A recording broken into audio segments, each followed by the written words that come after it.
find yourself tired after a long day of trying to defeat your enemies? Does swinging a sword and axe around all day leave you too worn out to study fight film? Do you find yourself crashing and burning midway through a big tournament? If so, you should try Dubby. Dubby is a great way to energize yourself, whether it's at the gym, the office, or getting ready to step into the list. With a ton of great flavors to try. Use code Cincinnati Barba at checkout to save 10%.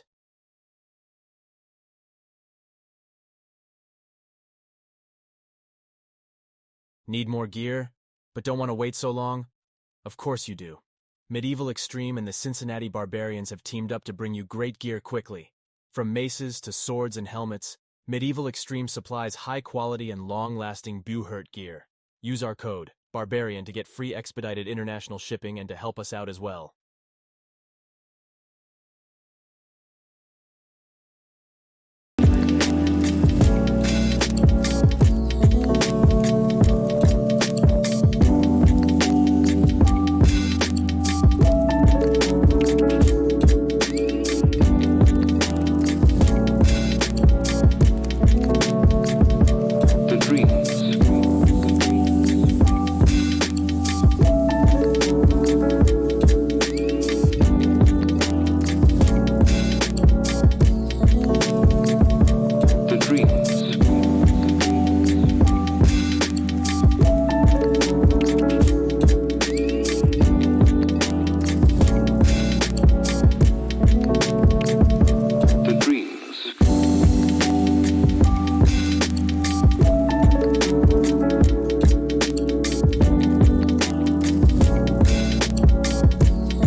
Do you find yourself tired after a long day of trying to defeat your enemies? Does swinging a sword and axe around all day leave you too worn out to study fight film?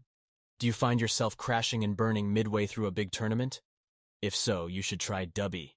Dubby is a great way to energize yourself, whether it's at the gym, the office, or getting ready to step into the list. With a ton of great flavors to try.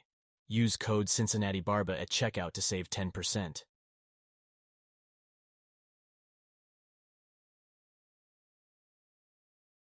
Need more gear, but don't want to wait so long? Of course you do. Medieval Extreme and the Cincinnati Barbarians have teamed up to bring you great gear quickly. From maces to swords and helmets, Medieval Extreme supplies high-quality and long-lasting Buhurt gear. Use our code, Barbarian, to get free expedited international shipping and to help us out as well.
All right, and we are live. Let me put Alex up on the screen. Where's Alex?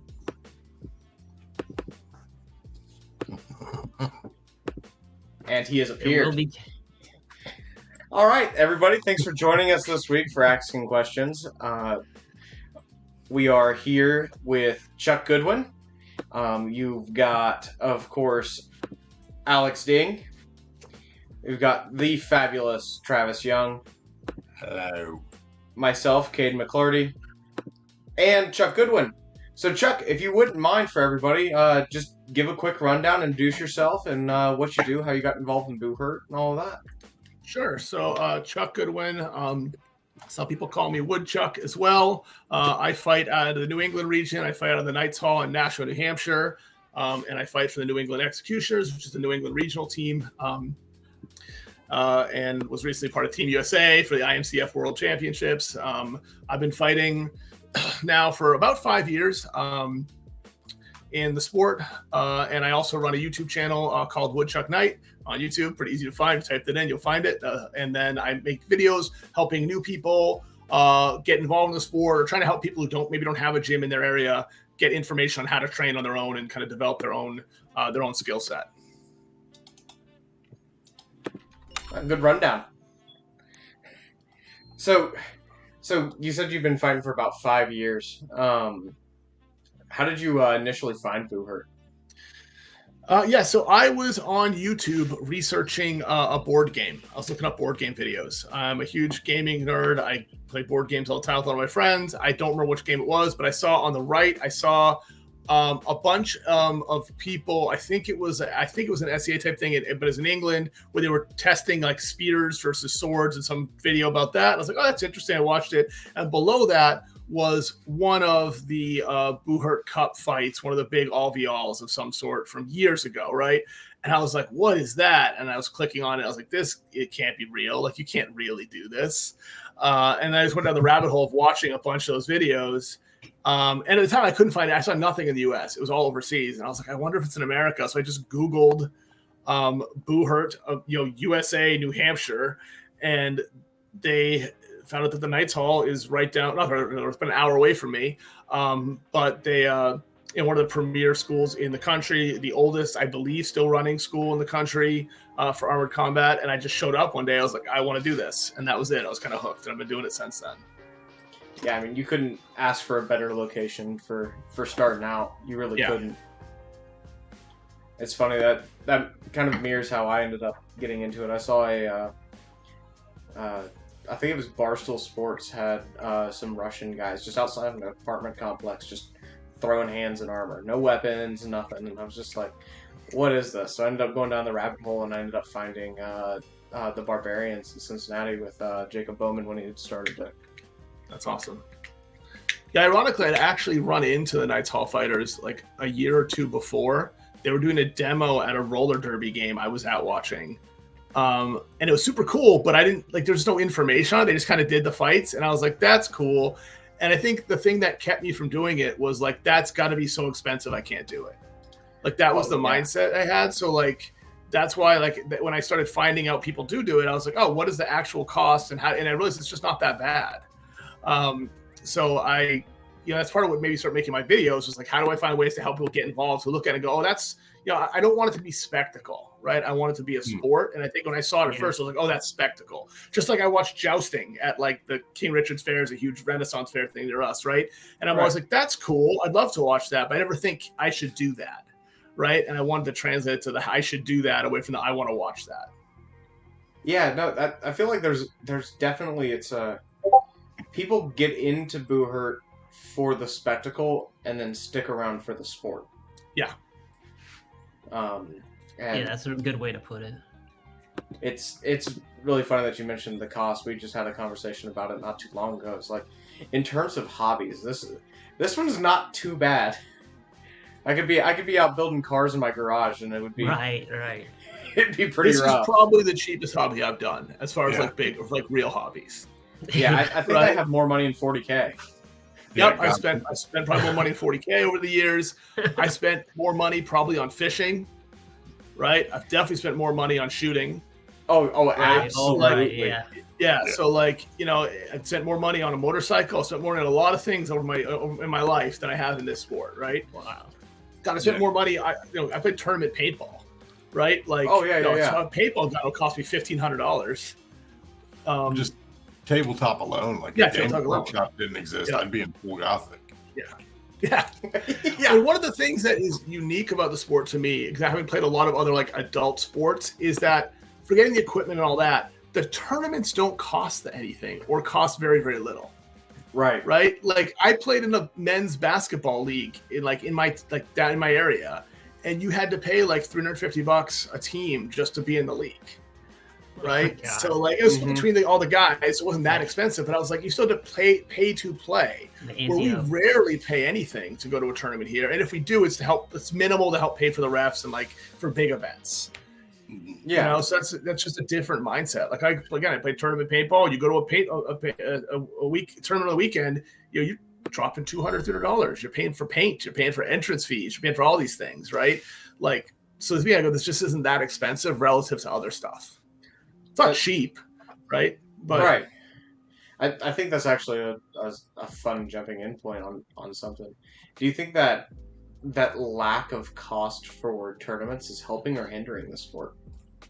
I think it's helping. I think it helps people. I think, and again, there's a huge range of people running tournaments, but at least in New England, like fans pay for the tournaments. Yeah. Right? Fans pay tickets. They come and pay to see us. And like, I've had people say like, well, man, I wish we were getting paid for this. And I go, yeah, that'd be great. I'd love that. But also like, I'm not paying to play. Right. It's essentially, for me, like a full-time amateur sport, essentially the way I look at it. Right. So like, we will sell tickets at shows, and that's how this place runs itself, so that we can get to participate, for the events. And, any fighter can show up and they're not going to pay to be at the tournament. I think maybe for Rookie Rumble, it was like a $20 fee or something like that. Like the big ones when there's a whole bunch of people helping, that's just to cover some of the costs. But most of the time, the logistics. Logistics. Most of the time, the people coming to the show are the ones paying to see, and you're putting on a show, which is really cool. Oh yeah, I'll agree with that. Looking at comments. Steep initial cost, but if you maintain your gear, cheaper overall. Yeah. Yeah, and Grandpa Warhammer said it too. Initial price hit. It is a little bit more of an initial hit than some hobbies, I feel like. I mean, my first set of golf clubs came from Goodwill. Yeah. Well, my mountain bike costs more than my armor. Right? Like, my mountain bike costs more than my armor. Oh, yeah.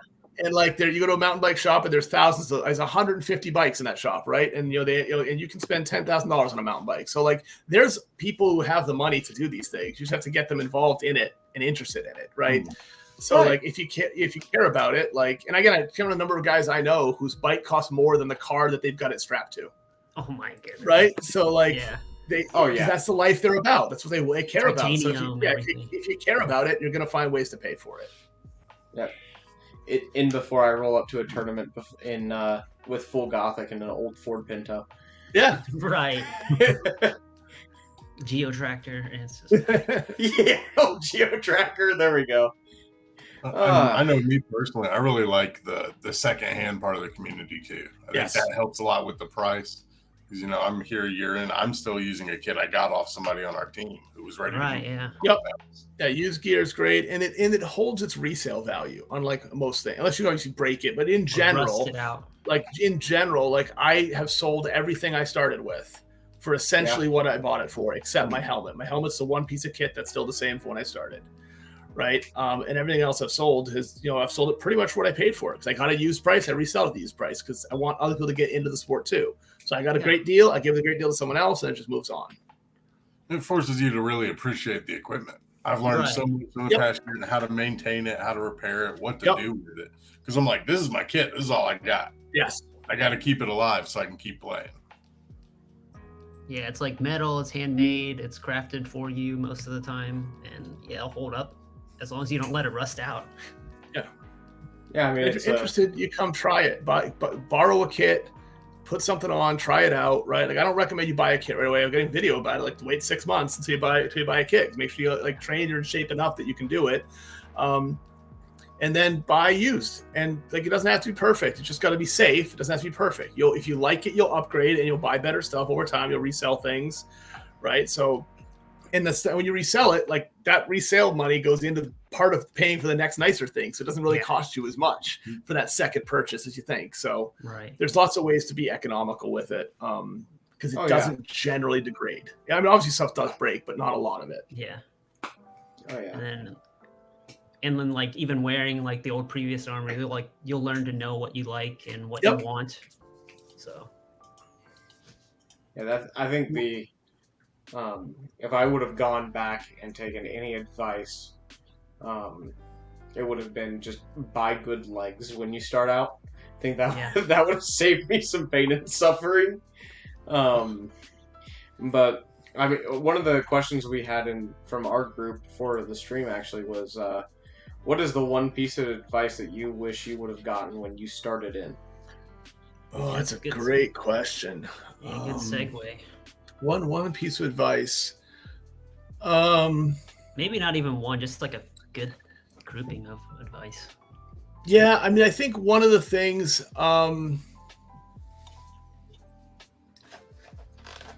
I mean, I think, it's hard. I don't have a great answer to this, but the only answer I can think of is like, be more patient with yourself, right? Be more patient with yourself as a fighter. Be more patient with yourself with your training, right? Like, you're going to get there if you care about it, right? Like, you're going to get to where you want to be. And also, I think the other piece of advice that I did get that I really appreciated was like, figure out what you want and actually go for that. Right. There's a lot of voices in the community that have a lot of different opinions, and it's not inherently wrong, but there's a lot of the louder voices are talking about how to be the best and how to be like absolutely the best in the world, number one, and all that. And that's true for those people. Right. But you don't grow a sport of everyone being the best. Right. Basketball is huge because every kid in the street corner is playing it, and every gym has it, and every kid plays rec league, and you got to have everybody just participate. And it's okay to just be good at it or just have fun at it, right? Now, I want to be really good. That's important to me.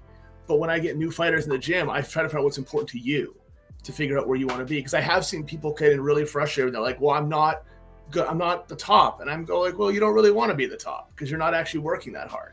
And that's totally fine. Like, it's just fine to do this. It's fun to do. And if you want to be better, you got to work harder. And if you don't, because either you don't have the time, the capacity, the energy, whatever, just figure out what you want to do and do it. Work on that balance between enjoying the sport and losing your joy for it because you're focused on that progress. Yeah. Don't get discouraged and just focus on a goal that makes sense to you. Yeah. To me, like, I could be hypocritical about it, I don't know, but like I came in, I was like, day one, I was like, I want to be an executioner. That was my goal. Like day one, I was like, I don't want to do this unless I'm not, like, for the day when I paid my first membership to the gym. So again, like I said, the fights don't cost anything, but we have a gym and you pay for a gym membership, which makes sense. It's a gym, right? It's got classes and all that, and they got to pay overhead. For day one, I was like, when I came in, I paid. I said, what's my goal? I want to be an executioner, right? That was my number one thing that I wanted to do. So like I knew that, so I worked towards that. Right. But I saw people come in and be like, oh, I want to do that. And I go, but do you want to work towards it? If you don't, that's cool. But you have to decide what you want. Right. It's decide and put that level of effort in. I don't know if I want to be the best in the world. I really don't, because I'm not willing to live that life.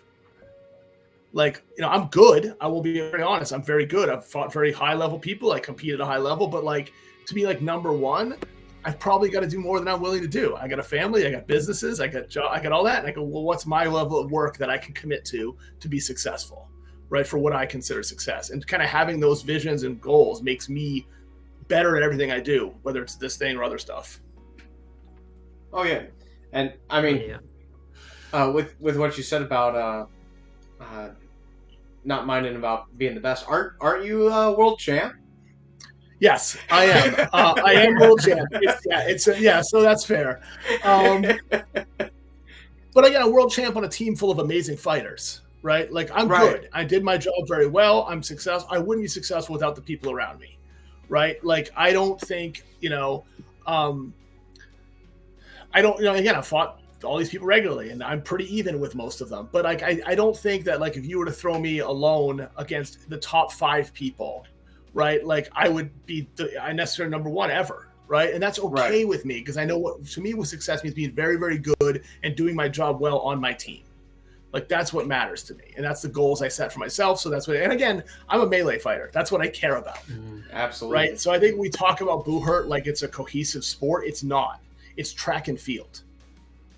right? We have pro fights, we have melee, we have duels. Like, they're different parts of the same sport. They're not, right? Like, the best duelists I know personally are not the best melee fighters, right? And the other ones I know who are, but the best duelists I know who I fight against, they will smoke me every time at a longsword. And then you've got different disciplines. There's longsword and sword and shield and all that, and they're different. Right. So, like, set your goals for what you care about and say, and for me, I'm a team fighter. I got this work. I go, I get to fight on a team. That's amazing. That's what I want to do. So that's where my strength, that's where my focus is. Yeah. It's a team sport at the end of the day. Right. Yep. That's an interesting way to analogy about the sport, track and field. Like, I did a longsword duel 2 weekends ago, longsword tournament up here at New England. And I didn't do that great. I did okay. But for me, I'm just doing that for training. Like, that's just that's a training fight. It's for cardio and endurance and getting better at fighting and all that. I also want to win. I like winning, but like, that's why I did it. Like, I didn't get mad that I didn't win the tournament because I'm not a longsword fighter. Right. It's not my discipline. The day before that, I did pro fights. Those are much closer to melee. I care a little more about those. Right. Right. Skills translate a lot more. So I want to win those a lot more. That means a lot more to me. But even then, again, that's training for me. Those are training fights. Mm-hmm. What matters to me is the tournaments where I'm fighting with my team. That's where I care. That's because those are my goals. And I think it's important to get the word out there because a lot of people don't realize how many paths or different disciplines are really encompassed in this. Like, there's so many different ways you can participate in this sport. Yeah, and I think that we need to highlight better everybody, all the different disciplines, right? Because, like, I think that, like, we've got people in New England Will, who fights out of Vermont. He's just a longsword fighter. That's what he cares about. That's what he loves. He trains that all the time. Good. Yeah. Like, go do that. That's amazing. Like, that's what you should do, right? He doesn't want to fight. His kit it's even safe for melee in some ways. Like, it's designed for duels, right? So, like, so he's really great at that, and that's what you should focus on. I feel like there has been a little bit of a disservice with duelists. I think pro fights have their own shows essentially. When it comes to different fight nights and all of that. But duels, even at our own fight nights or at tournaments, they're the redheaded stepchild of the Blue Herd community. They're the afterthought. Let's wrap these up. Yep. It's just an extended day of cardio, which it's really good cardio. Yep. But it's not necessarily fair to those fighters.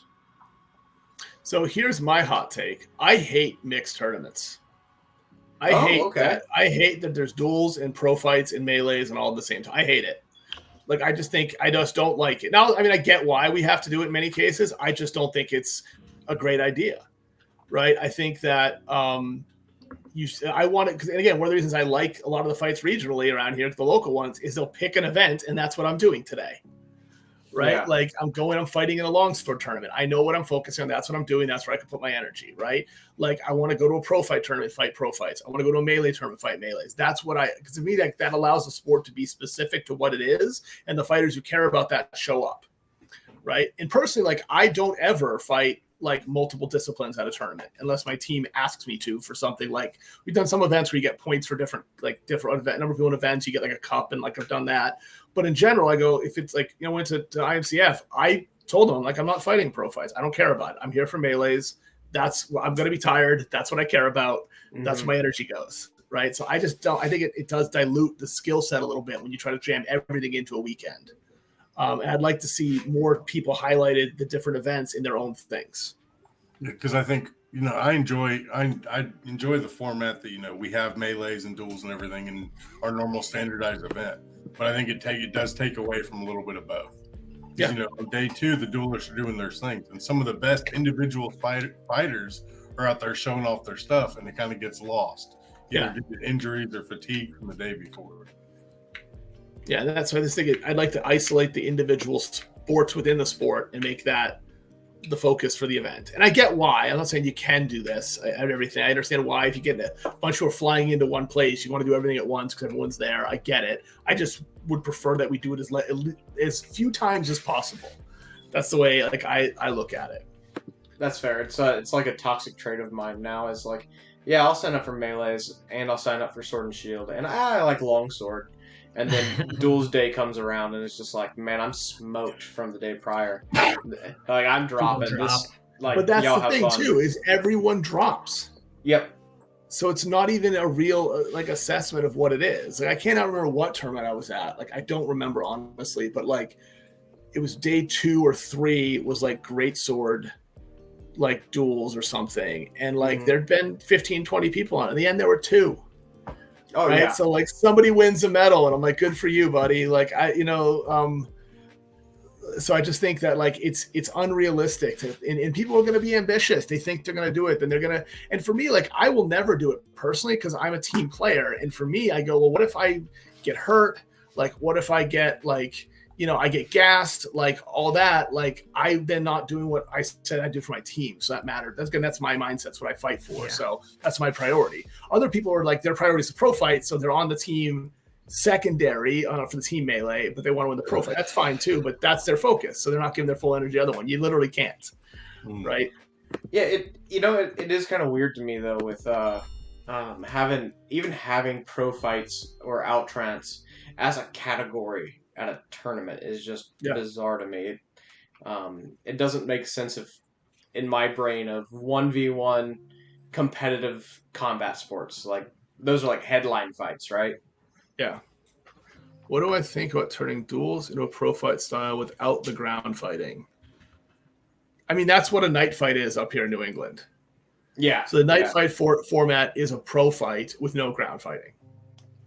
Right? So it's the same. I mean, there's slight variation rules, but not realistically. It's the same thing, right? Punch, kick, throws, knees, all that's allowed. You're scored, and then we just don't have ground fighting. So that's, and we do a lot of night fights up here. It just doesn't wear and tear you as much. So you can do more of them in a night, essentially, when we're doing a show. Like, a lot of our fights are shows. Like we're all buddies. We're all fighting each other for training. We just train at live events, right? So, so that's really what we do. Like our shows are just training fights. We show up, we go, who's here? Who wants a match? We match each other up. We go out and fight. We'll do 2, 3, 5 fights, 2, 3 fights a night, depending on what it is, right? And that's what a regular event is up at the Knights Hall. I feel that's how we do our fight nights, and then on top of that, like Ohio Ren is just it's 9 weekends of that. So you leave Ren and you're in kit shape. You're ready to rock. Yeah. So I was put in there a little bit earlier about somebody liked having the story about you getting your hood. Yeah.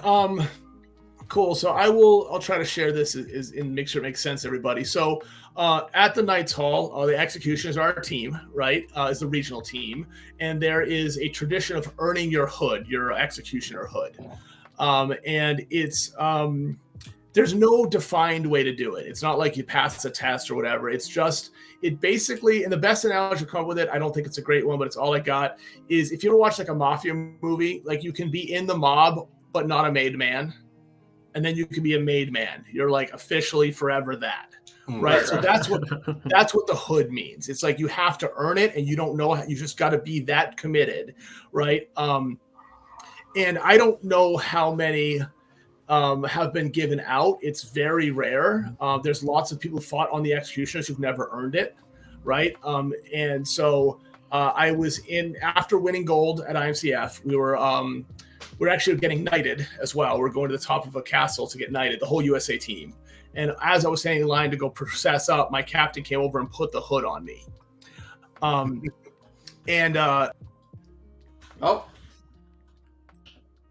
We lost him.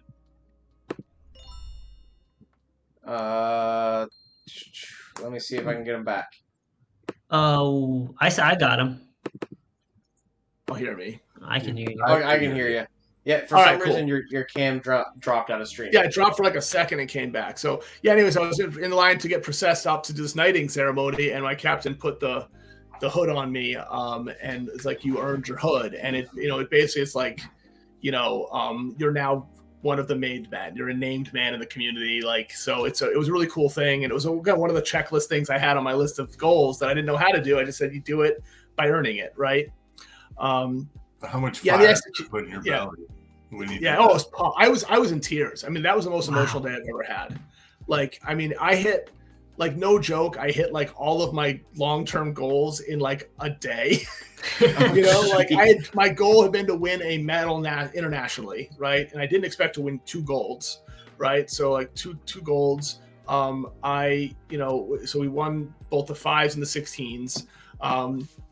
So I won gold internationally. I got knighted at a castle, right? I earned my executioner hood. It was all at once. And then the other tradition we have at the Knights Hall is if you fight overseas, you don't have to win anything. If you go overseas, or actually if you support too, I believe. If you go over to overseas, you support or fight, there's a tattoo that you can get called because our slogan is deeds, not words.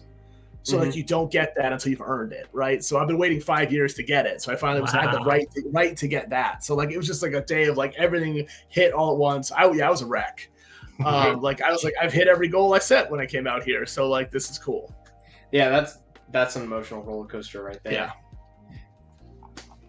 Man. Oh, so I got it right there inside my arm, right there. The deeds, not words tattoo. Whoa.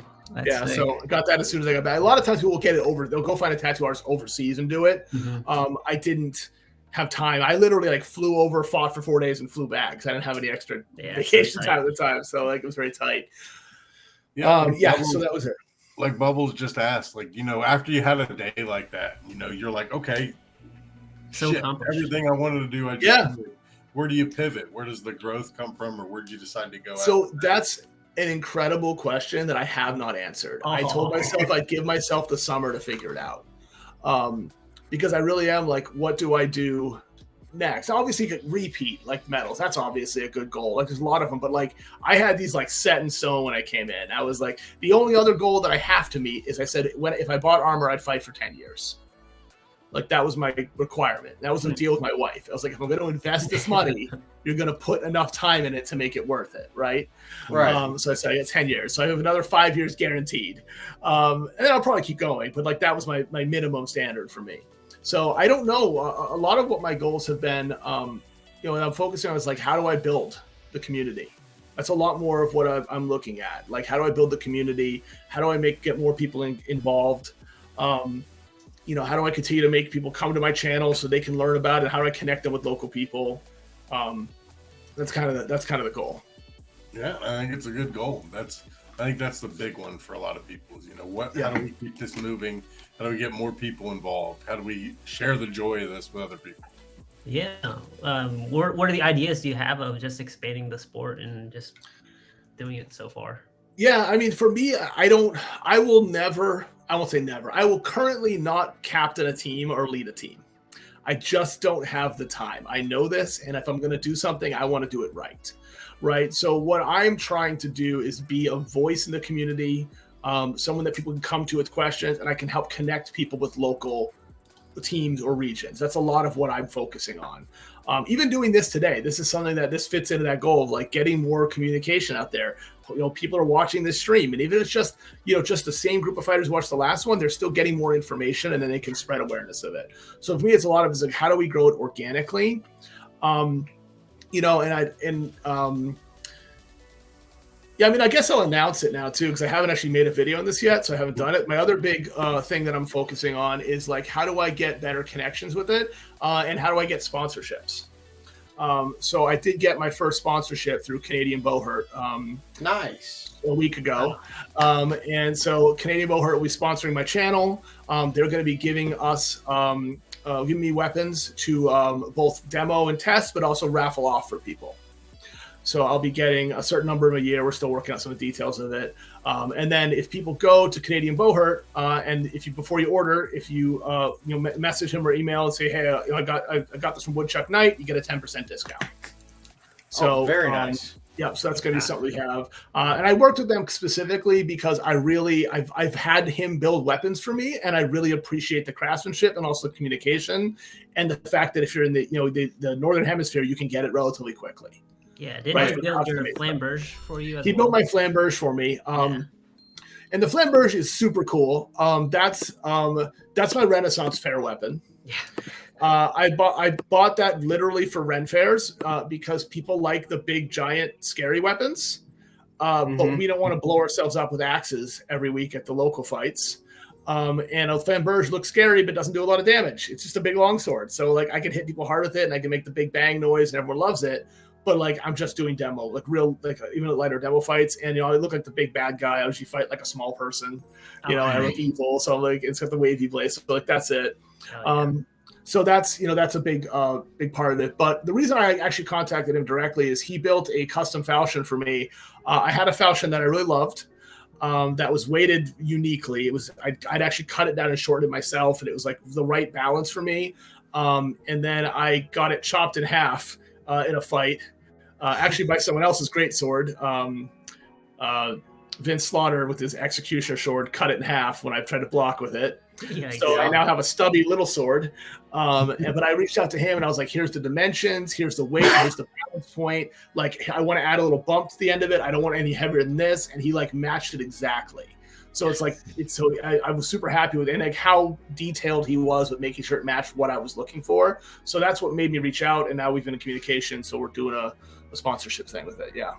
That's awesome. Like Canadian Booher, he makes great stuff. I've got a falchion from him. A lot of our guys have gear from him. I do have one bone to pick with Canadian Booher. His long swords are too good, man. I have a Tilko, and it's just like I'm afraid to bring it into a longsword fight now because it's just gonna get chopped in half. Well, that's a funny story because the first weapon he is making for me is a longsword. Oh, there you go. Because I cut my Tilko in half last weekend in the longsword tournament. No. Yep. Was it a Canadian that did it to it? Oh, we lost you again. We'll never know. Yep, we'll never know. Oh, we lost. Oh. Well, Josh scared him away. Right. Hey, hi, Chuck. Hi, Josh. I'm gonna send him a new link. Here we go. But that's awesome. Canadian Booher sponsorship. Yeah, you can't beat that. I mean, we're kind of there with like Red Snake, but that's all Mike Drake. I mean, yeah, I can't say anything. We have a kit named after us from Red Snake.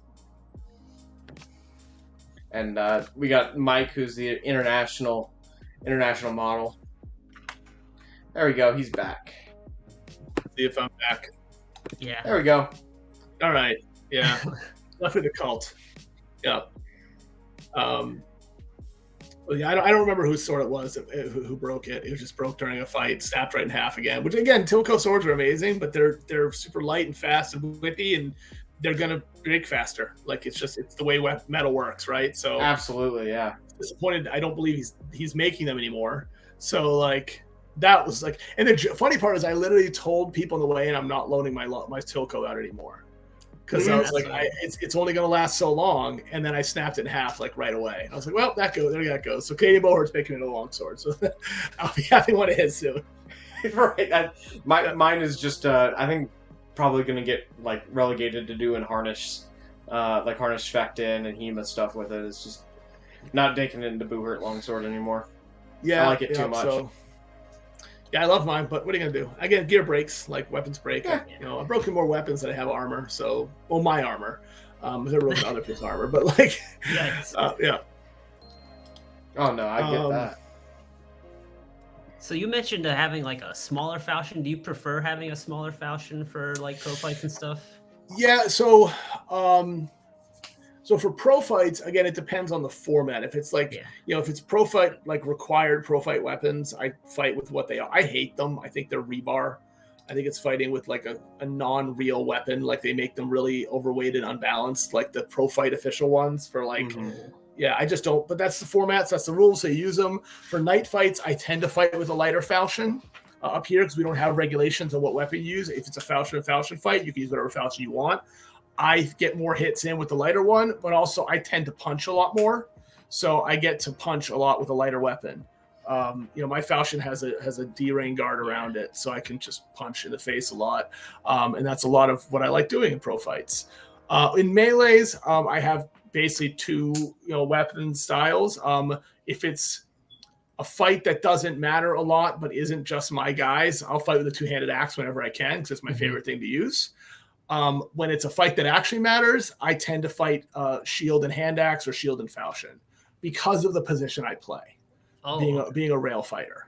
Being on the rail, I want the shield for protection, and I tend to grapple a lot more, and but I'd prefer to swing a two-handed wherever I can. It's not for the benefit of the team, so I play my position.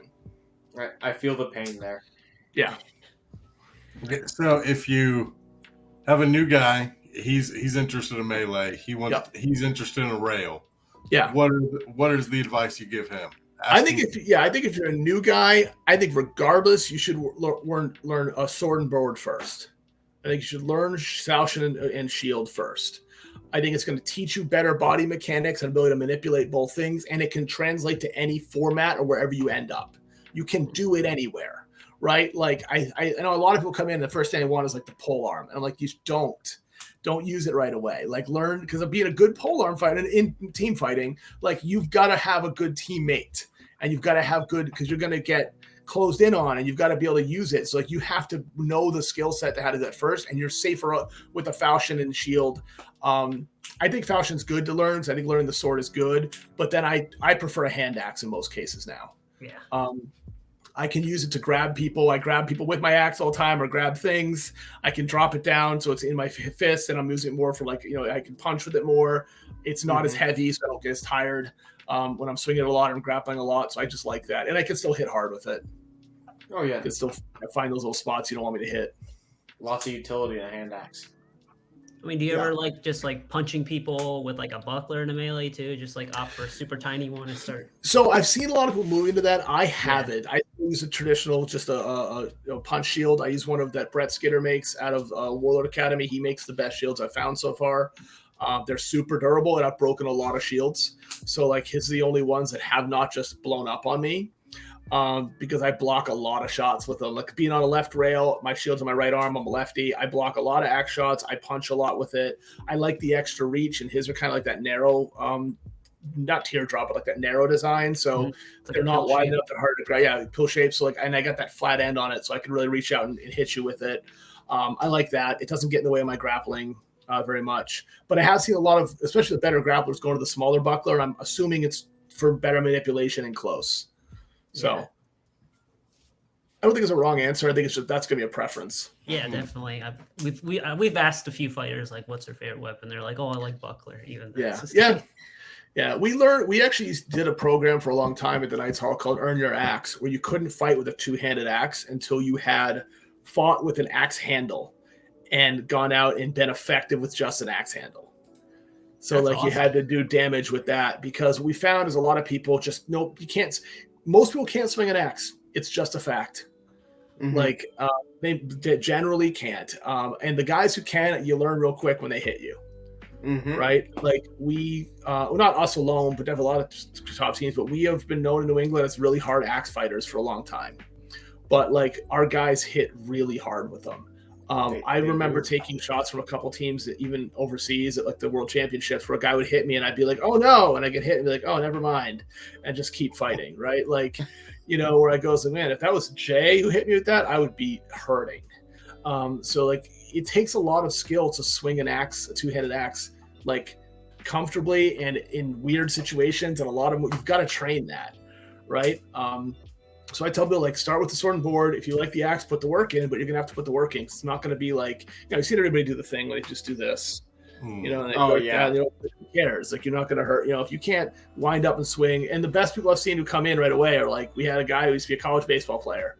That dude can swing, right? It would hurt. I cut down trees my whole life. I've been cutting trees and doing a lot of lumber stuff and timber stuff. So I've always used an axe. I came in, I was like, I can swing. This makes sense, right? But even I had to learn upcuts and angles and switching hands. I could switch hands easily, but I couldn't switch hands and switch my feet quick at first because I didn't do that. So it took a lot of time to learn that stuff. Yeah, I mean, correct me if I'm wrong, but I'm pretty sure I watched. We've got a pretty good breakdown on using an axe on your YouTube channel. Yep. I put down a good video. I think if you're going to do it, you've got to put a lot of work into it, because it's not going to be an immediate thing, right? And that goes for all the weapons. But I think that for some reason, people think they can just pick up an axe and be good with it. Where if I give you a sword and shield, you've never fought with it before, you immediately know I'm not good with this. You feel that you're not good with it. So you take the time to learn. Well, I've seen a lot of people go, oh, I can use an axe. I know how to hold a bat. And like, that's their entire thought process. And I go, great. I'd love to fight you. This would be awesome. Right. So a little bit of false confidence. It's false confidence. And I get it. It feels familiar. Everybody knows it feels familiar. So you have to unlearn it or have to really be paying attention to it. So I think there's a lot to be said for learning the other weapon skills first, then go to the axe. And then you go to like a 5 foot or 6 foot pole. And that's a totally different animal. Yeah. A different weapon, right? It's not a bigger axe, it's a different weapon. It's got different mechanics, different timing, everything. And I think there's a lot of learning curve too, as far as practices, making sure you have the right pace when you are learning those weapons. Yes. Because if you are just hammering away at your friends, it's hard to find that good pace where it's a good solid hit, but you're also not, banging people up on a Thursday practice. Yeah. Yeah. That's totally true. So one question that I always enjoy asking on these streams is what is your number one Booherder Armored Combat hot take? Oh, my number one hot take. And it can be spicy. Yeah, I'm thinking. People are gonna rapidly disagree with me on this, and I just don't care. I don't care about authenticity at all. Just don't care. I want a sport. I don't want a reenactment. I don't care. I don't care if there are standards and rules around it. I don't care if someone comes out with regulations, if these are it. I just don't care if it's authentic or not. I just care that you make the rules and it makes sense and everyone uses them. Right. And if I cared about authenticity, like over safety, I just think it's dumb. Right. Like, I don't understand wolf ribs without eye bars in them. I think it's dumb. I don't understand the idea. Like, we're risking people's eyes. I don't get it. I don't know another sport in the world that involves risk to eyes that they don't protect.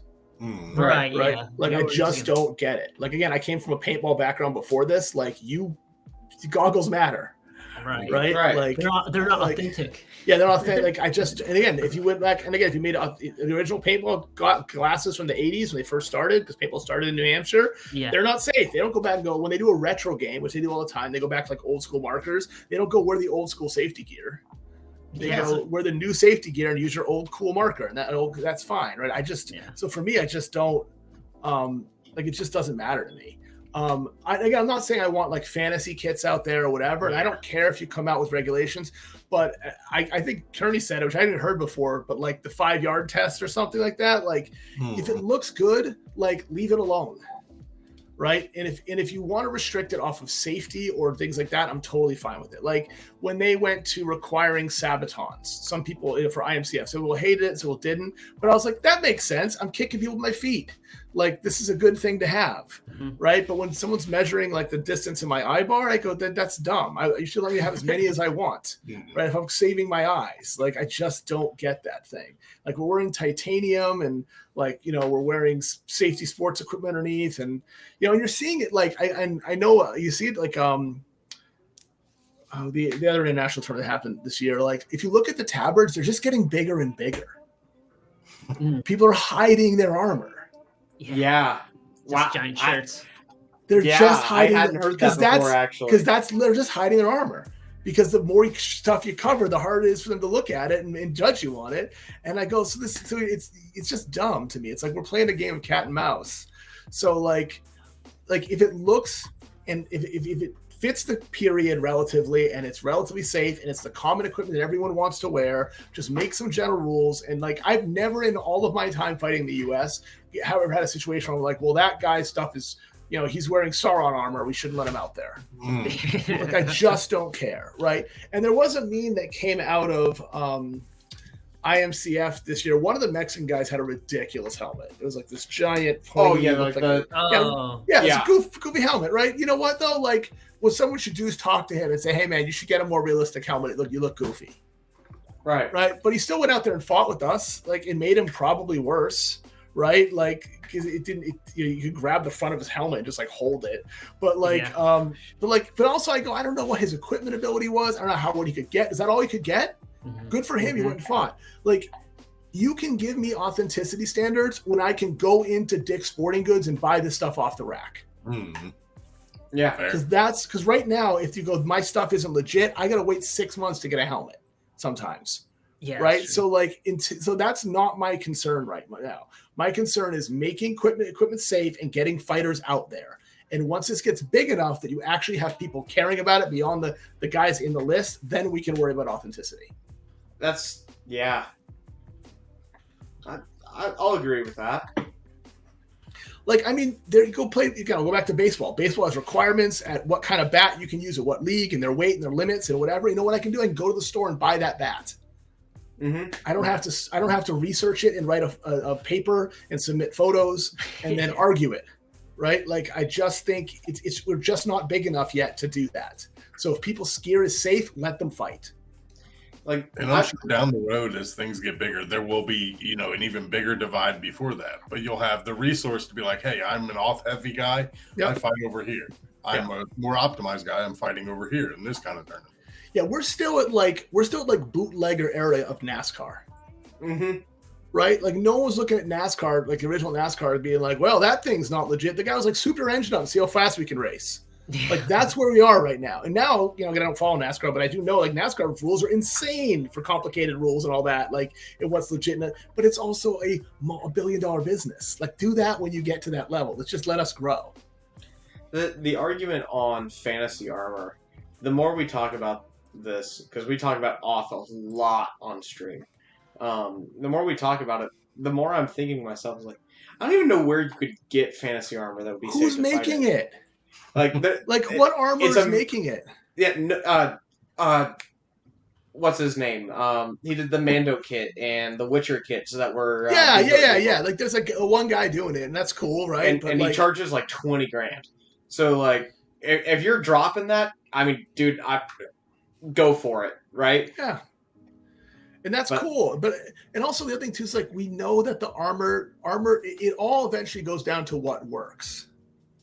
So, like, you're not going to put giant spikes on your shoulders because I'm going to grab you and rip you to the ground. Yeah. Right? Like, you're right. Like, so, like, none of it's going to happen. All I'm talking about is the things where I'm going, oh, there's too many eye bars here. You can't be safe. So it's not like, I just don't get that. No. Right? Like, I just don't understand it. Because again, like, for as I understand, the Wolf Rib, which I think is a perfectly fine helmet. I don't have one, but if you want to fight it, it's great. Like, cool. Like, what is there, one documented photo of that, and now we have everybody use it because it got approved? Like, it just seems like a ridiculous argument to me that we're all having, where really everyone just wants to get in armor and fight. Right. Like, I do have to give it to IMCF when it comes to like auth restrictions. I mean, we've got a bunch of cool painted shields on our team from Lynn, who does amazing work. And personal heraldry that people have designed and really gotten into the creative, the other side hobbies to this hobby that wouldn't technically pass.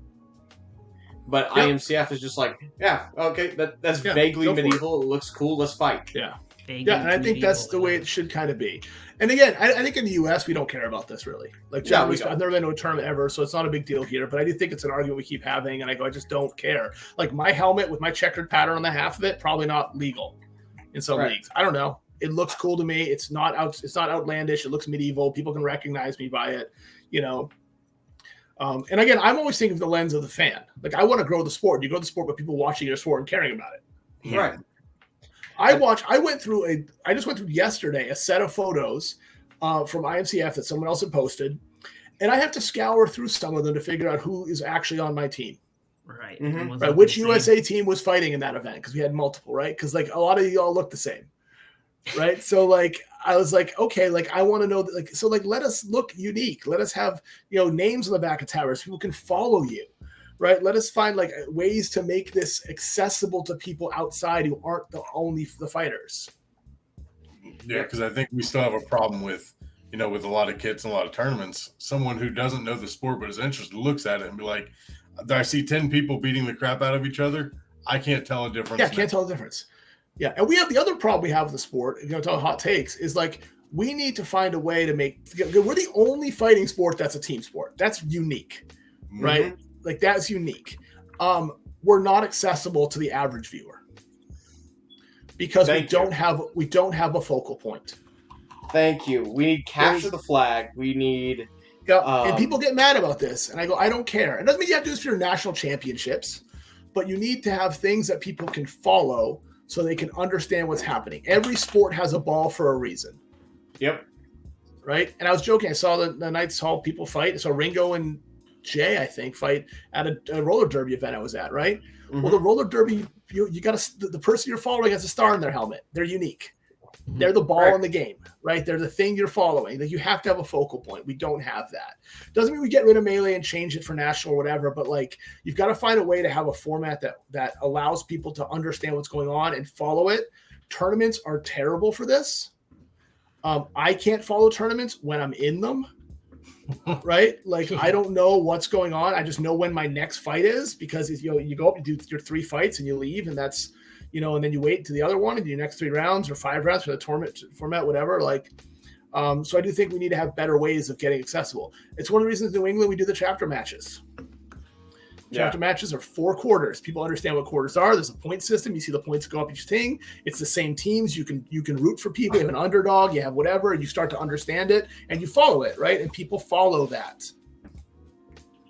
Yeah, I do like the chapter match format quite a bit. I think when it comes to tournaments, where we fall behind in other sports is we don't have good announcers. No, we don't. We don't have good announcers. We don't have good shoutcasters for streams. Other than Travis. Travis, you're the best ever. Love you. I'd always, every single time, rather be down there. Yes. Right. And that's the issue, is almost everybody that's involved in this stuff is also a fighter or also involved in support. Yep. Yeah, I agree. I don't have a fix for that, but we need better announcers because, you need to have someone explain to you what's going on. You talk about the individual fighters, telling stories about them. You need to have more of that. Yep. I mean, Danny DeVito will not answer my messages. I've sent so many. He just won't reply to me, and it's making me sad. Yeah, because he doesn't have a sport that he can follow. He doesn't know what's going on. Fair. You have handball or something. Yeah. Go ahead, Travis. Well, on that scheme, one of the things we do at Ren Fair, and the crowd always loves it, is to throw in those kind of, call it a mini game or whatever you're going to do. Whether it be, this round gets decided by whose captain is standing, who goes down first. Yep. Defend the pumpkin before we smash it on either side, that kind of stuff. And people love it because it gives them a focal point. It gives something to be like, okay, this is what's happening. Yeah. So, and I get the argument against it. We don't want to end up being spectacle, right? You don't want to be in the long run destruction derby that everyone goes, that's fun to watch, but I'm going to go home now, right? Like, you want to have something that feels like a sport. And the tournament, I get why that's there. I think we still need all of that. I think big events should have that. But there needs to be a balance of that, and doing something at a Ren Fair where you're just doing it for fun as a place. He was going good. Do we fully lose him? We fully lost him. Jeez. Collab cam's just not working for us today. I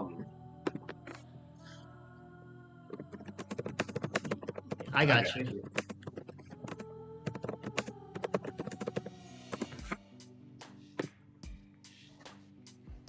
Oh, he's back in. There we go. Does it again? There we go. Yeah, so I think we need to have a mix of that stuff. I think that you need to have those for fun games. I think and I think that's what's going to recruit people into it, and then you can get into the harder side of the sport. When it comes to not being spectacle, yeah. I mean, isn't there an argument for just being spectacle? I mean, look at F1. F1's an example. UFC. The amount of people that watch UFC that actually know what they're doing instead of just 2 guys beating the shit out of each other, I feel like is pretty small. No, yeah, I think so. Let me define what I mean by that, though. So UFC, I don't know anything about F1, so I have I just don't know anything about it. I know they race cars. That's it. But for UFC, I think you're right. But for the big fight of the night, you know who they are, right? Like you learn about them as people, right? You can look at their history. You got Joe Rogan talking about history, other fights to channels. Like it's not, I don't want spectacle. Spectacle can be great, but it can't be only spectacle. It needs to be like, there's got to be a feeling like you're following a sport, right? And we can't, in my opinion, look at individual sports and copy that for the Melee side. Or the pro fight side of it, just do it. Just make it UFC. It's the same thing. Yeah, do like what Nationals doing, right? Do it Nationals, yeah. Just do what Nashville does, and then, but also again, put your names on your stuff so people can learn who you are, or wear unique, or have everyone have a really unique tabard. I don't care. Find a way to do that. But on the team side of it, we have to find a way to make it where you follow the team, right? Like people need to know. And again, this will get as we continue to grow, and this again, as we become more solidified, teams will come and go. But eventually, I hope we have like a national set of actual teams someday, right? That like you have like your maybe not pro, don't forget pay, but pro league, semi-pro, whatever, right? We have a way that you earn your way up, you earn your way down, right? Like I think using kind of the soccer format of like you can play up. You so high in your league, you can move to higher leagues, you move to lower leagues. Like there's ways of doing that as you get bigger and we get established. And again, I think we're talking down the line, but that's my vision of where I'd want to see it go. I like that idea. Yeah. Okay. One person drops their banner, and I mean that'd be cool. That's fun. Like the question of like having a banner lord, someone has to hold the banner, and you're trying to get to it. Right? That would be fun. Like that's like fine. Fun handoffs and stuff. Like yeah. Tossing your banner to somebody. And I don't think any one of these is like the answer, but why aren't we just playing these and finding out what's the answer, right? Yeah, find a format that works. Yeah, you just gotta play around with it. 4 fighters can read an idea and just everyone's face lights up. Sure, that'd be cool. We've done the things where I don't know what it's called, but you gotta like it's not capture the flag. You gotta knock the ball off the top of the barrel on each side or something like that. And then what that does, and then it allows fast fighters to have a different position. It changes the way you play. There's a lot to it. And I'm trying not to go back to the paintball well too often, but I see so many similarities between it because it's a 5-on-5 sport, in a restricted field. But they have goals. They have buzzers. It's not shoot the other person. It's get to the buzzer. Now you generally have to shoot most of the people to get there, but it forces the game to move in a direction against each other because you're going for something. You're not just, and you can win by sometimes sneaking around and getting a hit in that buzzer. That doesn't happen often at like high level, but it does allow there's a focal point of what everyone's driving towards. Yeah. And just like that stops the rail stalls. Stops the rail stalls when something's happening. Yeah. Yeah. I mean, it's not a terrible idea to keep going back to the paintball idea because I remember somebody mentioned that paintball was very much like Boo Hurt, like how it is right now. It's like very much in its infancy, and then after a couple years, they created what it is now, I guess. And paintball fucked up. They had it. They went national. They were on ESPN. They had everything set up. And then they split and blew up their league, and a bunch of stuff happened, and they lost their opportunity. And that could happen to anybody, but like they were at that level of like it was becoming mainstream, right? And now it's gone down to more obscurity, but like it was almost there. And don't make those mistakes, but like that's a little bit of it, right? Well, yeah, we can watch the story of the paintball lords. Yeah. Now, I think this one's been thrown out a few times, and I really like the idea of it, is weight capping your melee team. Yeah, I've heard that. I haven't put a lot of thought into it because I don't see that it matters to me in the experience. Like the best teams aren't the biggest. Like if I look at like the Warlords aren't that big, right? No. Like Dominus, not that big, right? Like Executioners, not that big. Like I think that now I know like when we fought 16s, we had 7 foot 500-pound guy and another 400-pound guy on one rail, and they were an awesome rail team, but they didn't win the fight. The other teams lost the fight by focusing on them way too much instead of doing something else and leaving them alone.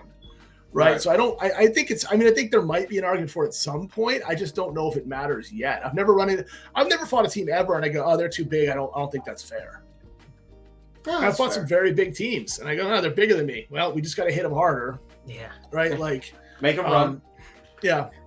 But again, I'm also saying that as like a larger fighter. So maybe smaller fighters don't agree with me, and they go, "Hey, I can't get on the field because I don't know."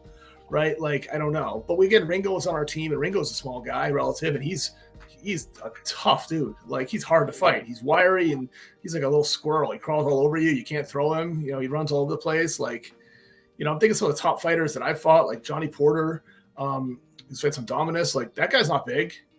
That guy's hard to fight. Right? He's really good. Right? Like, right. So I think that, yeah. I think size can matter. But I think when you get to bigger sizes, it's like it gets to the higher levels. It's skill level, right? Like, yeah. I mean, I guess someday if we ever see like an O line from like the NFL come out and they're just killing everybody, maybe we have to make that change. I just haven't seen it happen. Right. Just 4 super in shape, 400-pound guys, just pure muscle. And if that happens, I think it might be a thing you have to address. I just haven't seen that happen, right? Like, and most of the time their gas tank isn't that good. Yeah, it's hard to have a gas tank. Like, I mean, that's one of my areas I'm always struggling with is like size versus gas tank, right? Like, I'm one of our bigger fighters. My job's to be big. I also have to fight a lot, so like I have to survive it, right? Yeah. Huh. Well, yeah, I mean, it's a good question. That's a good transition as any. What's your personal training philosophies, man? In and out of the list. Yeah. Okay. So training philosophy. I first of all, like, I'll say this to everybody: if you're not training on your own, you're not going to be good at this. Mm-hmm. If you like, that's just a given, right? There's no fighter that I fight with who doesn't train on their own a lot, right? It doesn't matter if you go to our gym. You can go to our gym 5 days a week. I think there's classes. You go to every one of those. You still need to train your own some, right? Doesn't mean you got to be like putting 3 hours in the gym a day. Some people are doing that, but you don't have to be a gym rat. But you've got to train consistently, right? I generally try to I do a lot of Tabatas and HIIT workouts. I think they're the most effective for me to build like cardio in the time that I have it and the endurance of what I need. I don't do a lot of running. I just don't find it to be effective for me to do that. I think that the HIIT is kind of where I do my cardio. I do a rowing machine. I keep my lifting as simple as I can. I do a lot of like compound lifts for my workouts and try to keep them short. So I do, is it Strongman 5x5 is what I'm using right now. So it's basically 3 lifts. I do it every other day, give or take, right? Sometimes 4 lifts. So I keep it very simple with that. And then the area that I spend, and where you have to spend your time is you've got to grapple, right? You've got to live grapple. You don't have to do full takedowns. You've got to get that endurance up in grappling because that is where you're going to struggle for most people. Yeah. So I try to look at my training, like I try to fill the holes. So it's like if I haven't done PEL work recently, I better put some PEL work time in. If I haven't grappled recently, I haven't, and I try to fit that into a regimen. But I'll be honest, like I do. And then the other thing I'll say is like, give yourself time to recover. If you want to last in the sport, you have to give yourself time. And you're going to get hurt and you're going to have downtime and you're going to be frustrated and you have to give yourself that time. Like the people who don't survive it are the ones who don't let their injuries heal.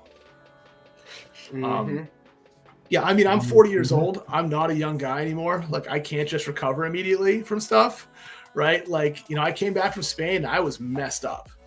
Right? Like my hip was all messed up. I had to go to a chiropractor to get stuff basically like put back in place because I couldn't walk straight. Right? Like, and like I took almost 3 weeks off, like completely. Because I was like, I can't do anything right now. But that's like how I get better so I could go back and train more. Yeah.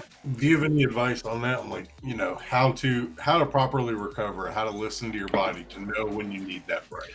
Yeah. Oh, I have the other thing that I don't do that you really should do is a stretch. Please stretch. Oh, yeah. Yeah, do it. Like stretch, do yoga. I am the least flexible human being in existence. Like I have no flexibility. I've never had it, but like I'm making myself do yoga and stuff, even though I hate it because that's more painful for me than any lift or Tabata. I just can't. I'm terrible at it, but I'm doing it because like I want to be better and I want to last longer in it. Yeah, I think with recovery, so like it doesn't mean you don't have to. Again, depending on the injury level, right? It doesn't mean you have to quit everything. But like you can do a lot of things slightly injured, but you can't do everything if you're injured. Like, so, I mean, if you've got like a sore ankle, right? Like you twisted ankle, whatever, like don't live grapple that week. It's not a good idea. right? Yeah. Like go do other stuff, like go do slow work, go do lifts, right? Even do some Tabata stuff where you can do stuff where you're not pounding on your ankle. Like that's okay. Don't be inactive, but give yourself that time, because like that's what's gonna sustain you. The other problem that we have with this sport currently is it is a combat and brutal sport where we beat on each other, but we don't have any off season. Oh. We don't have an off season, right? Football players get an off season. They play the whole season. They come out, and every football player is injured by the end, and then they get fat and they don't do anything for a couple months, and they go back to camp and they get back in shape, right? Like that's what happens to that. Like and like you have to give yourself that time. Something you got to find your own off season. Right. And it doesn't have to be months, but it has to be time when you give it. And it's okay. Like I struggle with that. Whenever I go like, oh man, I'm not doing something like this last week. I got over a stomach bug this week. I had a bunch of stuff going on. I did almost nothing. And like part of me is going like, oh, you lazy, get out there. And I go, it's okay. I'm going to go back next week. And for me to sustain long term, I have to give myself that time. Mm-hmm. I think it'd be wonderful for, I think it's a good idea for everyone to have time where you're allowed to, just be fat and happy and enjoy a little bit without that sense of dread or guilt in the back of your head. And I think we do it decently at the hall. So we have regular events, 1 to 2 events a month, every month at least, right? But you're not expected to do all of them, right? So so the executioners, we sit down and go, what are the tournaments we're definitely doing? What are the tournaments that we want to do? How are we going to balance those, right? Both costs and all that, but also injury. Like when are we going to take time off, right? So a lot of us came back from Spain and didn't do very much. I fought a couple local tournaments. I'm not doing anything big this summer. I'm not doing anything extra because I need to give myself that time to get back into it. So by the fall, when ACS Nationals come around, I'm up trained at that point, right? And that's the way I'm looking at it. I look at this kind of a seasonal thing as best I can. Yeah, that whole off season thing is really huge. So. Yeah. I guess it does seem, at least in our area, Ohio and more of the Midwest, it seems like we're defining a little bit of a season out this way, and it's looking to be very winter, spring, which in my opinion is correct. Everybody wants to do events in August. Summer fights suck. Yeah, this stuff becomes enjoyable come October. Yeah, the last couple of weeks were not. That's what I did 2 weeks ago. The 2 days of fighting back to back in 90 plus degrees was not fun. Didn't like it. Did it anyway. But I think I'm not fighting. There's one coming up in a week or two. I'm not going to do it, right? Because I'm taking that time off, right? Because I'm saying, hey, I can't do all of them, and that's okay. But I think and the other thing is if you're building that community of fighters, it's okay to build that local, right? And just have a lot of local fights. Right, there's this big push to make everyone national. And I get it because the people who do that think that everyone needs that. I get that. I feel like that sometimes. There's definitely teams that I've seen and go, oh yeah, they're not real teams because I haven't fought them in a national event. That's stupid, right?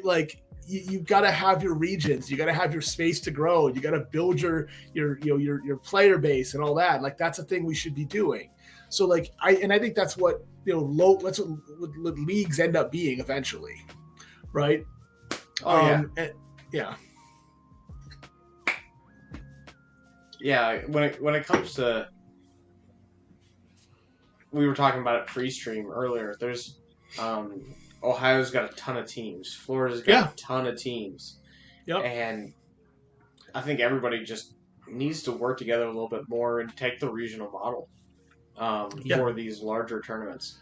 And we had it really good in New England prior to COVID, and it's fallen apart. We're trying to rebuild it. We had we had local tournaments all the time. We had different regions. We had all that. It kind of died, which happens, right? COVID killed everything. Yes. So it's been a rebuilding process, but that was what we had going. It was great, right? And then what you do ideally is you pull your top fighters in the region and you go, hey, are you committed enough to travel? Cool. You're on the travel team, right? Mm-hmm. How's your, how is New England going right now? It seems like there's been a couple of new teams that popped off. I know my wife is, her family's from Maine, so the Portland Reavers up there have caught our eye a little bit, and some other teams seem to be springing up out there. Yeah. There's definitely been so there's a subset of like smaller teams that kind of like fight out of the hall area but aren't in the hall, but they'll come up and do fights with us, right? So there's like North Horde is a group of, and they'll show up for fights. There's Connecticut team, I forget the name now. Gary runs them, and they'll come up for fights with it. The New York boys will come up too, and like we'll kind of all do those at like thing. I'm not straying far from hall fights right now, basically because I just don't need to. I've got enough fighting that I can just do that, right? That's where I get my thing. The main team in the Knights Hall had a falling out that is stupid. It's stupid that in my opinion, Maine doesn't want to resolve it. So it's kind of a split right now. So I'm not in the politics of it. I'm not a captain of any team. I'm not anything. I just think I think the split was handled poorly, regardless of who started or what happened. And instead of solving problems, it was formed worse, which is dumb. Now I'm still good friends with a lot of the main fighters, and they come and fight, and I fight at their stuff too with it. But like, it's just a dumb thing. We had a chance to, I think, develop more, and people, I don't know if it's egos, I don't know what it is. I think one of the areas that I sometimes, and again, I've been in the sport, I don't want to say a long time, a whole 5 years, but one of the things that I do see here as a sport is people think you have to like everyone to fight with them. And that's another area where I don't think we're a real sport yet. I've been on really great teams where there are people that I would not hang out with outside of the team in different sports, and that's okay, right? Do your job well, and that's it. I've competed against teams and fought. I don't like the people on the team. I don't like them. That's okay. Like, I'm not gonna cheat or anything mean. I'm just gonna fight and do my job, or I'm gonna play the sport, or I'm gonna play basketball against them, or whatever, right? But like, there seems a thing is like we have to all get along, and I just don't think that's necessary. I think you just have to be respectful. Yeah, so that to me is the thing. Really good point. It's kind of, I feel like the last 3 episodes of this we've hit on it a few times. Is there seems to be a lot of like holdover from the early days where it was coming from SCA and foam. That there's just this really weird. I think this is probably every weird niche, essentially. I think so. I've seen nerd hobby, right? Yep. And I just don't get involved. I don't put up with it. I don't care about it, right? Like, just show up and fight, and that's all I care about, right? Like, and people know that I'll show up and fight, and that's it, right? Like, that's the rules I have. So I don't really get involved in any of it, but like, I don't respect anybody who finds ways to like reorganize tournaments or shift things around or ban people or whatever to keep people out of it. I just don't like that. It just seems to me a stupid way of doing things. Like, I've got feelings about this person. Who cares? If they literally didn't cheat, and if they cheated, give them a red card, ban them, kick them out of the tournament. That's fine too, right? Like, but I just don't. So for me, I don't get involved in it, but I think it's a dumb problem we're having right now. Now, the issue is like, and the sad thing about it for me is like the Knights Hall has so much experience and talent and things that, I was helping build a lot of stuff in Maine, and I've kind of stepped away from it. I'm just not getting involved. Right. So. Yeah, no, absolutely. That's me airing a little dirty laundry, but I totally genuinely don't care because I think it's stupid. So like, I just think it's stupid stuff to worry about. It's a distraction. Really. Yeah, it's a distraction for me. It's like, and we have enough. The hall itself in New Hampshire has a large enough base of fighters and people who show up that we all just fight together. Right. So out of curiosity, you do a lot of fighting. You've done a lot of fighting. Yep. What teams do you see right now are teams to watch? Yeah, so I think we all know the teams who are at the top in the area, right? Right. So I do think the teams to watch. I think the team that continues to impress me is the Senjinto Knights, whatever they are, SJK. Oh yeah. Yeah, they every time I fought with them or worked with them, I admire their work ethic and their structure as well as their results. They're very hard and good fighters, right? So they're a group that I really think is up and coming. I think they're going to have a hard time challenging Warlords in that region right now based on the talent the Warlords have put together. But they're a team that's going to surprise people a lot. I think they're definitely one that I look at Think of other teams that I've seen, and probably we've all seen this, is that fighters change, right? Teams change. Right. Like I was talking about you before this, like you're all relatively new fighters. I fought Cincinnati like 3-4 years ago in New England. They came up for like an event, small group of them, and I was like, they're not the same team anymore. So it's always hard to. Me and Cody Parsons in Ohio still out of that group. Yeah, so it's hard to follow like where everybody's at. But I think the teams that I've seen recently, SJK is one. I think what else have I seen? War Pigs have been really strong. I think it's so for me. It's less teams right now and more regions that I'm seeing growing because I don't know the individuals and they seem to switch around. Yeah. But like you've got Florida growing, you've got you all growing, you've got Nashville obviously growing on the pro fight side of it, but less on the team side of it. You've got Texas is ridiculous as far as the teams that are coming out of there because there's also Russ Knights out of there. They're getting better and better every time I see a fight of theirs. So I think you've got these regions that are going to get able to pick and choose fighters and pull people together over time. I think those are the strongest three areas that I see. Okay. And then individually, Colorado's doing ridiculously good stuff on an individual level. Oh yeah, Colorado. Yeah, I'll agree with you. When you look at like the duels and pro fight side of it, like they seem to be like no one thinks of them because they don't have a team in the same sense of like a melee team. That's what everyone thinks at first, right? But like every time they go to a duel or pro fight, they take medals home. Mm-hmm. Yeah. Yeah, it's wild. It seems like every 6 months, like you kind of said, fighters change. It's just some random team that nobody's ever heard of before goes to a tournament, a large nationals tournament, and medals, and everybody's just like, "Whoa, where did they come from?" Yeah.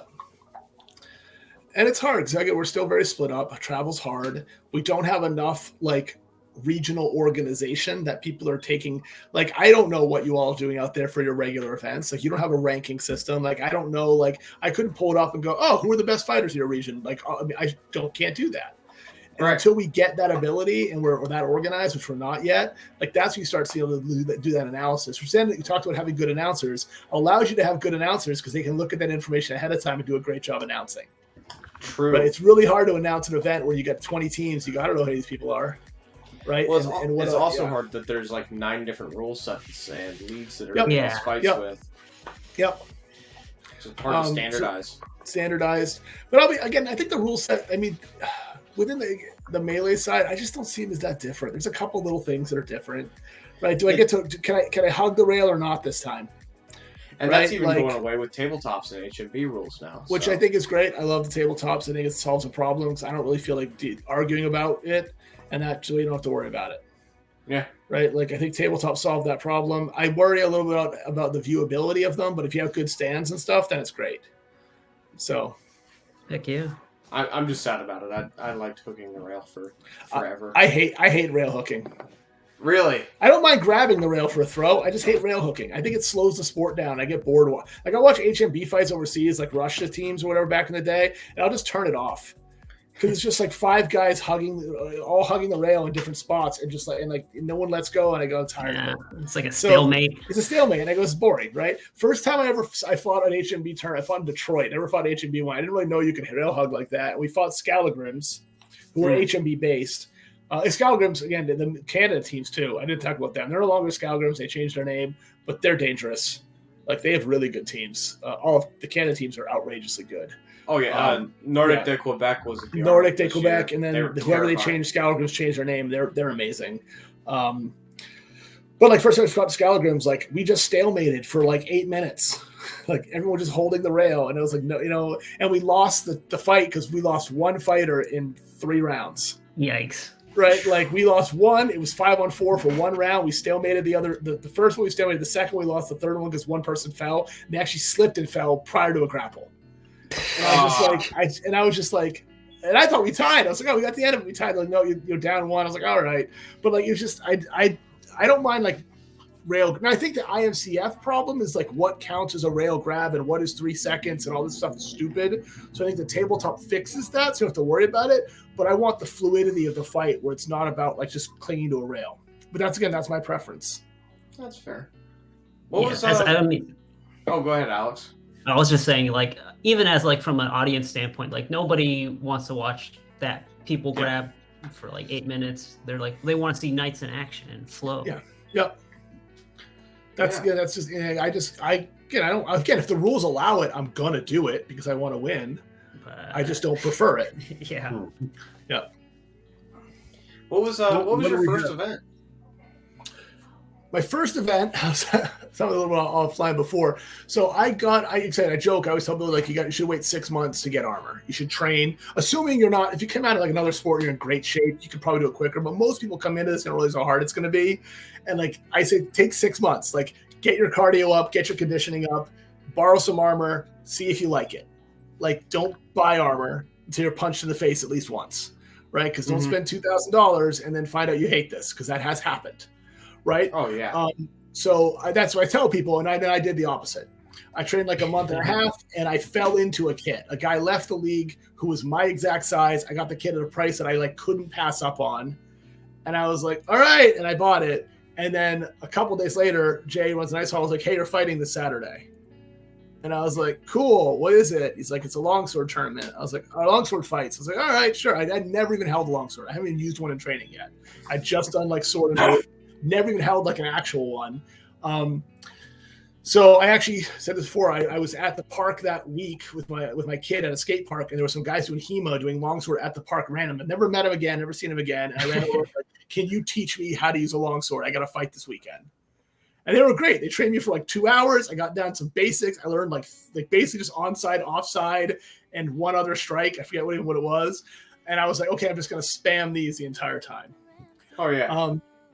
And Jay had told me, he's like, listen, show up. It's going to be hot because it was the summer. But he's like, you're only going to have one fight. And in his head, he's like, new guy's going to lose. He's only going to have one fight. It's a tournament. Uh-oh. Well, I didn't lose. I also didn't understand anything about pacing or like, because I was like, oh, I'm only going to fight once. I'm going to just go as hard as I can. Red line. So red line. So it was like, instead of like a 21 point to 18 point round, it was like I had like 55 points the first time. I was just like, wow, just the whole time. Like I just didn't stop. Right? I came out of that. I was like, cool, I did it. My arms hurt. I can't walk, whatever. I'm dying. I'm nearly throwing up. And Jay's like, great, you have another fight in 4 rounds. For 4 fights. So I was like, what? He's like, oh, it's a tournament. So I ended up fighting, I think, 5 fights that night. And almost died. Like, really did. And the worst part was after my 4th one, because I forget the bracket system, but if you made it out of a certain bracket, we had a bunch of fighters, you then got, if you lost, you get one more. It wasn't a double elimination the whole time, but at the end of it, you got a second chance. Yeah. And again, I didn't know this. So I lost the fight. I was dead. I was like, thank God. I'm so happy to lose this. I don't want to do anymore. And as I'm walking out of the list, someone grabs me and looks me in the face and goes, you have to go back in. There's another fight. I was like, what? They're like, yeah, you're now in the other bracket. And they spun me around, and I went right back in and had to fight again. You're in the loser's bracket now? Yeah, loser's bracket with it. And I was like, what? Like, I know I'm done. I lost. Like, no, sorry, that was my 4th and 5th were back-to-back. And that was one of the worst fights I ever had. It was my very first fight. Oh, my God. But I also realized after that, I was like, if I can do that, I didn't die. I can come back, right? That was one of the biggest lessons I had, too, of my first pro fight. Was probably a night fight at the hall, whatever it was, though. I can't tell you who I was fighting. I don't remember. Mm-hmm. But I remember it was, I want to say 1.5 minute rounds for that one.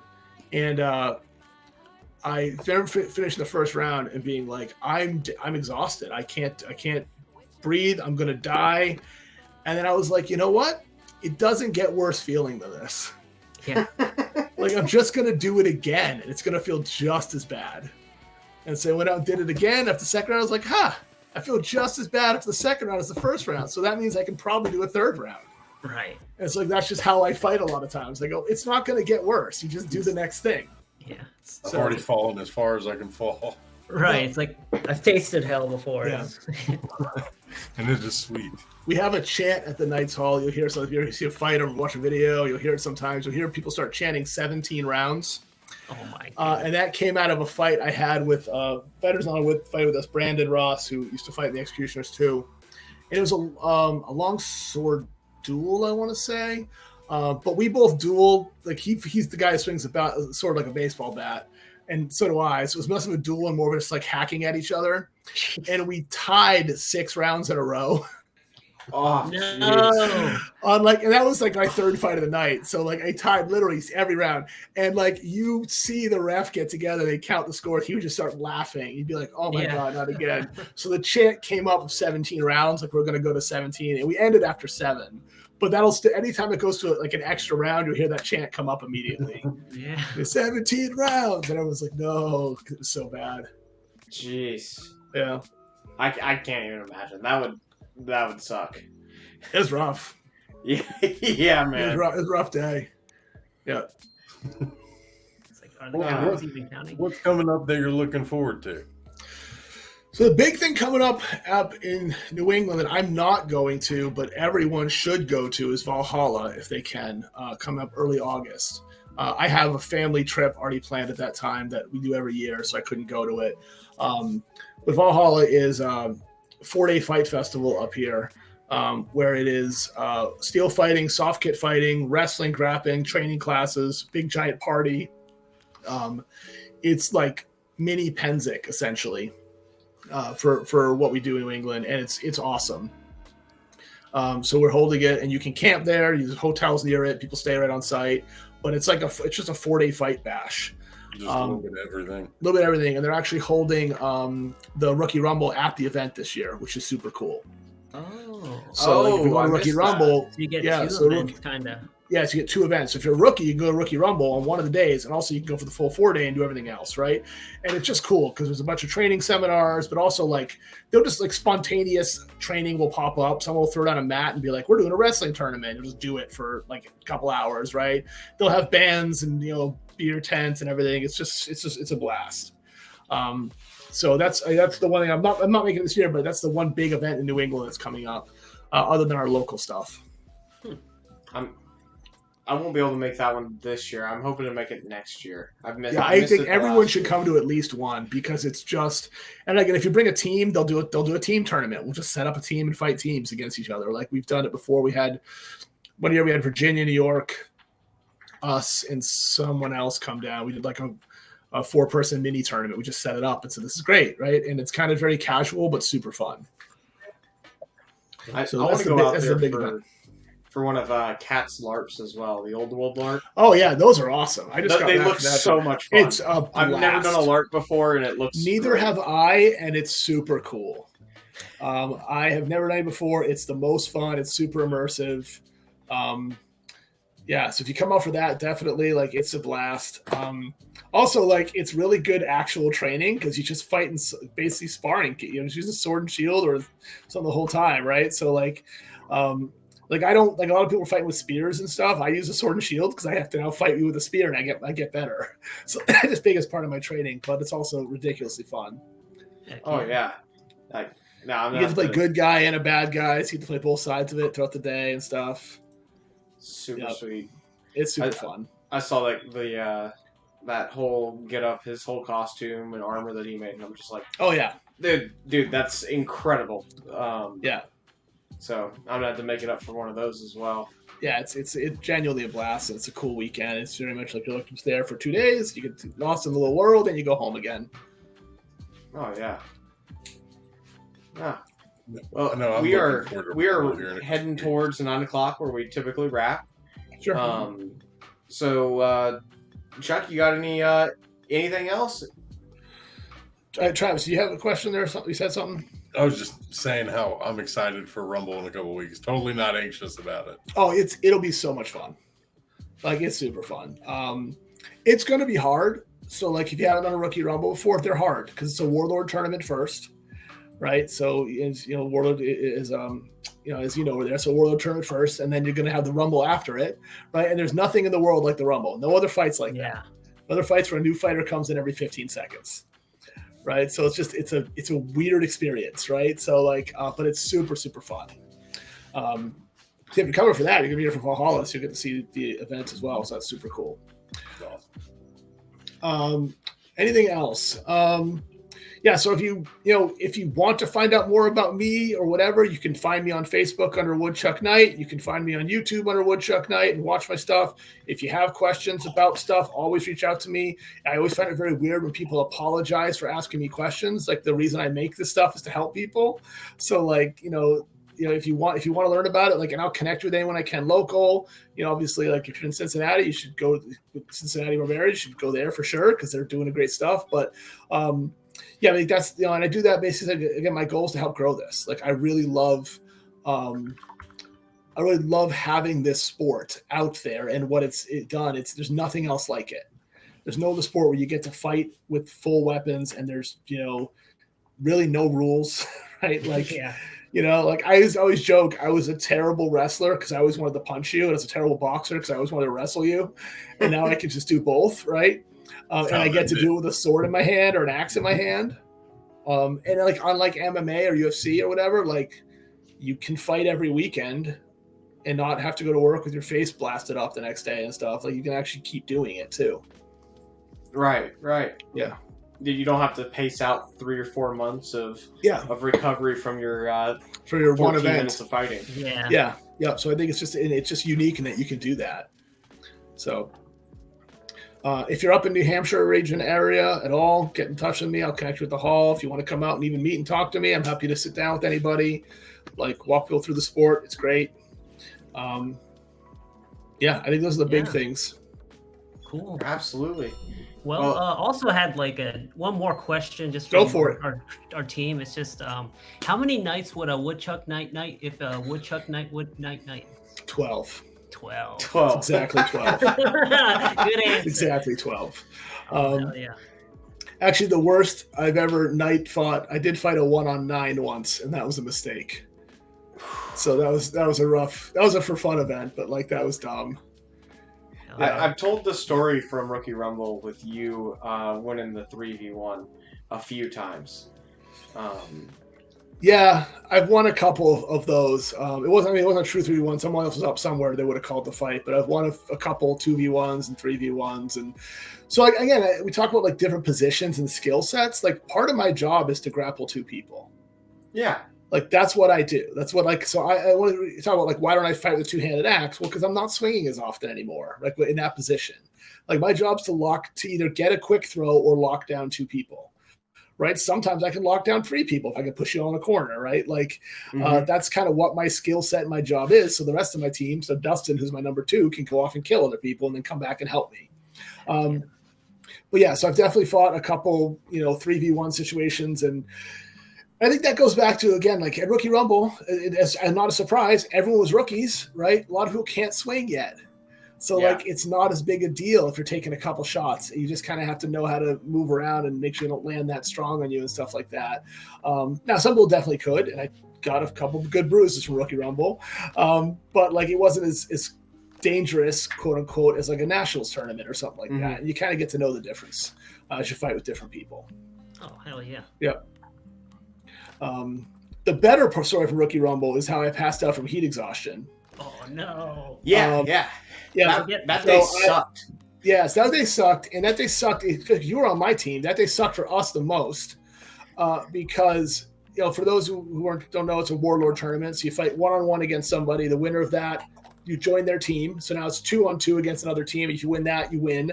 Right. So I won all my rounds and became the Warlord of my half versus, I think, Mickey, who runs Nashville, was the Warlord of the other half at the time. Yeah, of course. And but because it was like 90-something degrees out and it was all rookie fighters, people were dropping due to actual heat exhaustion.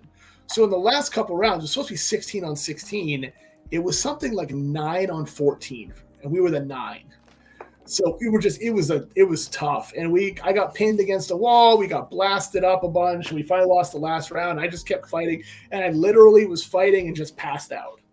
Slid to the ground against a rail, like passed out completely. And then I woke up to my captain, Kat, trying to wake me up. And I tried to fight him from the ground. Yikes. I woke up, I was like, no, I'm good, I'm fighting. And he's like, it's okay, buddy, you're good. I was like, no, I never quit. Like, never quit. You're done. Goonies never die. You're officially done. Yeah, like, you're officially done. looking back on that one, I know Sage dropped because he was with me on your team. Sage dropped from Heat. I got knocked out the round prior to the final. I took a check to the back of the head. And that was a rough tournament. It really was. Like, it was a rookie event, but that was fun, the closest I've seen. It was a blast. I had great stories, great memories of it. I have one great clip of me like just pounding on the guy with the two-handed axe while he's screaming. Oh my like God. every shot, whap, ah, whap, ah, like just over and over again. It was so good. And I just get that little clip. I don't know who it was, but like it was good. It was good. But it was fun. But again, the thing I like about this too is like Rookie Rumble is like anyone can fight. So we had, we had male fighters, female fighters in there. And as long as you're a rookie, you can jump in. Mm-hmm. Right. And if you're done, you're done. It's not like the goal is to do it, not to like win it. So like if you don't, you just do the best you can and you get to say, I did it. I did my Rookie Rumble. And that's why it's just a cool event. Oh, yeah, absolutely. I mean, Teal Deer of this whole thing is if you're listening and you're qualified for Rookie Rumble, go do Rookie Rumble. You won't regret it. It's a lot of fun. Yeah, it's a super blast. I don't know the exact qualify. I think it's under 2 years in armor or something like that, or 18 months in armor. 2 years. 2 years from your first armored fight. And we had a weird year that year because that was after we had shut down for COVID for 2 years. So, like, I got to fight in that even though I was no longer a rookie because I hadn't fought in 2 years. They extended the dates, essentially. Because I missed my second Rookie Rumble because they shut the country down. So, like, that was the biggest Rookie Rumble ever because, you had a lot of people. You had 4 years of fight or three years of fighters waiting in the wings who were like, I've been trying to get to this thing. So it'll be probably smaller this year, but still a lot of people are excited to go to it. Absolutely. I know. I think I'm at least trying to go up there. We just had our first son 2 weeks ago. Congratulations! So, thank you. So I'm trying to figure out travel with everything, right? Yeah. So I'm hoping to get out there for this year. I know we've got a bunch of our fighters that are trying to go out, so I think it'll be a little bit more of a Cincinnati representation this year up there. That's awesome. But absolutely, yep, we're closing in on that time though. Chuck, thanks for joining us. Yeah. Thank you for having me. I appreciate it. Absolutely. Yeah. Everybody, make sure you go check out Chuck's YouTube channel. He's got great content up there, as well as his Facebook. And of course, check out the Knights Hall with Valhalla and Rookie Rumble. Next week, we will be back live with Stephen Galligan from the St. Lauderdale Storm, I believe. Oh, it's Fort Lauderdale, right? Fort Lauderdale. St. Lauderdale. I'm like St. Lauderdale. St. Lauderdale. It's Fort Lauderdale. Yeah. I've had too many concussions. No. But so with the Fort Lauderdale Storm, so we'll be talking armored combat in Florida and everything that's going on down there. So that'll be a fun podcast. Yeah, that'd be cool. I'll probably try to check that one out because there's so much happening down there. Like, and I want to know what's happening. There's so many teams popping up. Yeah, I don't even know what the teams are anymore down there. So that'll be an eye-opening one, I'm sure. But for everything else, thanks for tuning in, everybody, and thanks again, Chuck, for having us being Thank you very much. Always reach out if you need anything. Absolutely. All right, bye, folks. guys. Stay safe. Need more gear, but don't want to wait so long? Of course you do. Medieval Extreme and the Cincinnati Barbarians have teamed up to bring you great gear quickly. From maces to swords and helmets, Medieval Extreme supplies high-quality and long-lasting Buhurt gear. Use our code, Barbarian, to get free expedited international shipping and to help us out as well.